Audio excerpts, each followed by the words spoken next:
Thanks, Michael. Um, it's great hearing you all. It's sort of, I feel it's pity not to be there to sort of see so many old friends and make new ones. But given that I'm dying from a stupid cold and coughing myself inside out regularly, you'll be very pleased that I'm not there. So, this is about a change we made recently. Well, I should, before I start, say, if I dissolve into a fit of coughing, Volker will tell you that I'm basically going to be offline for a few minutes because there is nothing I can do if my throat gets really irritated, and the talking won't help. So let's get going. Um, I'm going to talk about a first year engineering mathematics subject called Engineering Maths 1, which for most of our students is the second Engineering Maths 1 subject they do, Engineering Maths subject they do at Western Sydney. Engineering has an intake of about 300 students a year. Engineering Maths 1 had just under 200 students last semester, and it's run over 2 campuses because we're a multi-campus university. Failure rates in engineering math subjects have always been high and are considered to be high, and we get complaints all the time. Now, the workshops or tutorials, I'll talk about the nomenclature later, are mandatory. Students must have 80% attendance across the semester to get a passing grade. That was implemented about 10 years ago, and everybody is really happy with it. Well, staff are anyway. We've run these as whiteboard tutorials for, I think, a bit over 5 years, except for COVID. Now, the problem with a 1-hour tutorial is that math staff felt they could not get through much work in a 1-hour tutorial. Couldn't spend much time with students, couldn't do much. And everybody believes that if students do more work, they will learn more. Seems reasonable. So some math staff and some engineering staff discussed various things around the engineering subjects. And one of the big things that was decided was that we would replace the 1-hour tutorials with 2-hour workshops. Well, actually, it was the school that decided we call them workshops. The reason is we can pay the casual staff less. So they're now 2-hour workshops. All staff were really happy with this. It meant that there was a bit of change to the tutorial sheets, not a huge amount. They had to be lengthened just a little bit for the good students, so they had something to do for the 2 hours. So the implementation was actually easy. Even persuading management to spend the extra money turned out not to be too hard.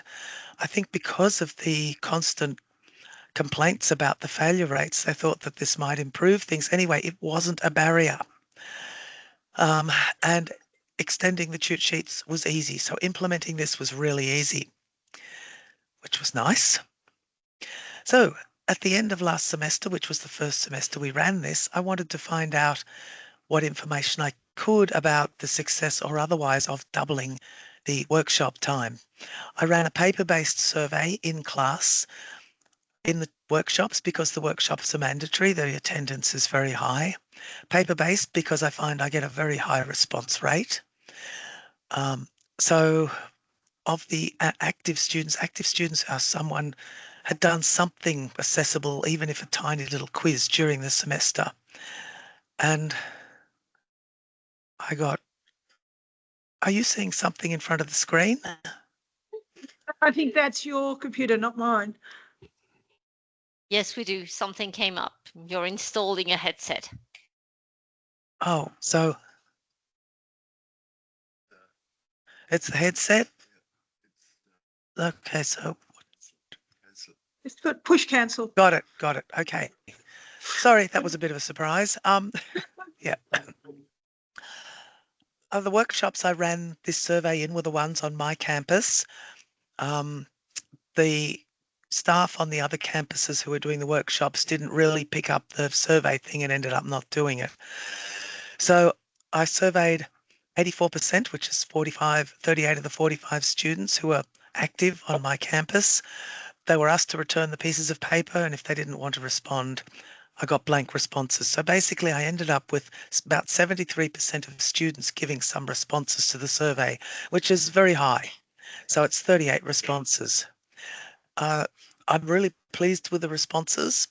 Students were asked, firstly, because a lot of them had done 1 hour, had experience with 1 hour workshops before. This semester was a golden opportunity to ask them about this because the subject before Engineering Maths 1 is something that a lot of students would have done, and they would have experienced 1 hour whiteboard workshops there.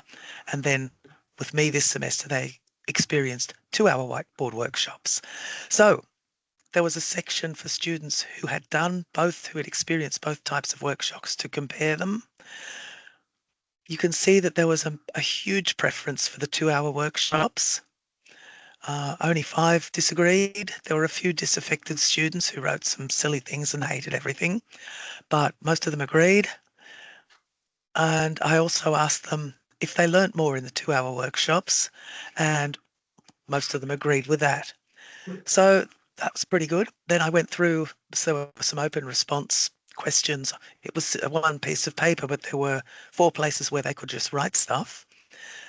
So those were the 3 questions. The best aspects of the workshops are, things that need improving for the workshops are, and then with the 2 where they had to choose, disagree, agree, etc., there was a bit of space for them to explain their answer or add comments.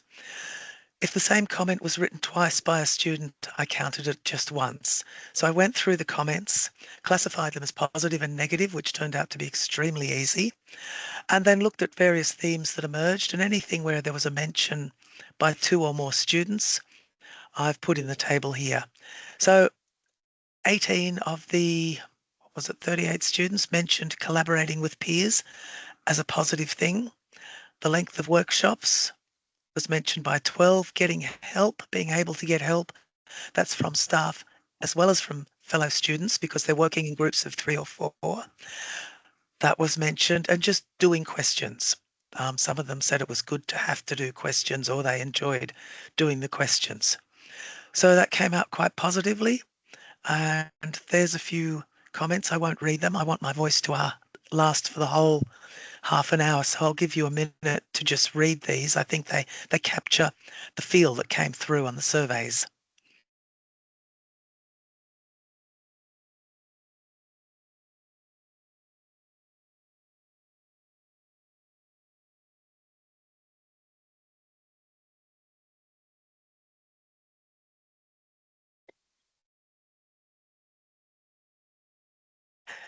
Now for the negative themes. There were some negative themes. One student did not like collaboration with peers. Now, I know the collaboration isn't to do with the 1 or 2 hour workshops, but this was something that came up. They mentioned themselves. Um, six, 6 did not like, 6 wanted more help, or they wanted smaller classes, which is reasonable because of a little administrative glitch early in the semester. The classes weren't balanced very well, and one was a bit crowded. And so I think perfectly reasonable that some students asked for smaller classes. And then there are other things. There were some dead whiteboard markers and nobody bothered to tell me. There were timetable issues and things like that. So there weren't that many negative mentions. As if we go back briefly to the positive mentions, there were far more positive mentions than negative mentions. Overall, the survey results were very positive, which is very encouraging, and I think indicates from the students, from what they think, how they feel about it, it was a very good change. But I guess the big thing is, did they do better? Now, this is much harder to talk about because the results have only been in the last week. So there's been very little time to look at them. What I've done is compared this with the same semester last year to get some idea of whether the marks were actually higher. And I'd have to say it's sort of somewhat inconclusive, encouraging in an inconclusive way. Now, I'm only going to compare exam marks because there were other big differences about how the final mark was calculated this year as compared to last year. Basically, this year we gave some students some extra chances to do well, to lift their marks in their continuous assessment, and that wasn't done last year. So we will ignore the final mark and compare the exam marks from last year and this year. Now, this is just the mean exam mark. 39.47% last year. This year, 44.80. Now, that is, I think, a very encouraging increase, more than 5 marks more. And it sounds good. I think it's quite convincing. I haven't had time to run a test on this or ask someone else to do it for me because there just hasn't been time. I would like to note that the final exams were, they were the same sort of style, covering the same material, the same format, but of course they weren't the same exam and they were set by different people. I'd also like to note that you can get differences getting on towards this large just across campus and via other things. I think the teaching team can make a difference of quite a few marks as well. So while I think I wouldn't take this as solid proof that the extra hour of workshops has increased the marks, but I think it's encouraging. It's something that maybe could be explored a little further. So were the 2-hour classes better? Well, staff certainly prefer them. All staff are very happy with them. The students prefer them. And it appears that maybe this did result in higher exam marks. So it seems to be good, good and good. And that's about all I've got to say on that, except for a few final bits and pieces. Of course, they're more expensive. Now, it wasn't double the cost because of the fiddle the school did in reclassifying these workshops. And despite the fact that this has really annoyed at least one casual staff member, it hasn't made us harder to staff the classes. I'm not recommending diddling our casual staff, though. So, however, I think more research is needed on the effects of the longer workshops on marks. I would like to say that with Don some years ago, we looked at all sorts of effects on engaging with various aspects of a subject in engineering and mathematics and found that basically anything students do improves marks. They do. So if they do more workshops, I think the lesson from that is it will improve marks. Finally, something that I think is valuable. Some people told us that there's no way students will work for 2 hours. You'll have to break it up. You'll have to entertain them. Not true. They got stuck into it and they just worked solidly. They didn't even want a break in the middle. They didn't want a 10-minute break. They wanted to get out 10 minutes early at the end. They worked solidly for their 100 minutes. It wasn't a problem.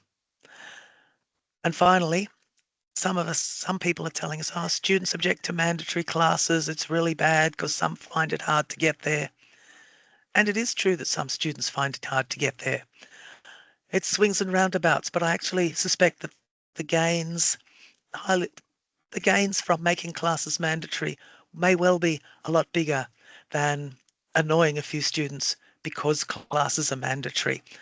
That, of course, is maybe a research question for other people at other times. But there were almost no objections to the mandatory classes. I think it was three negative comments on the attendance.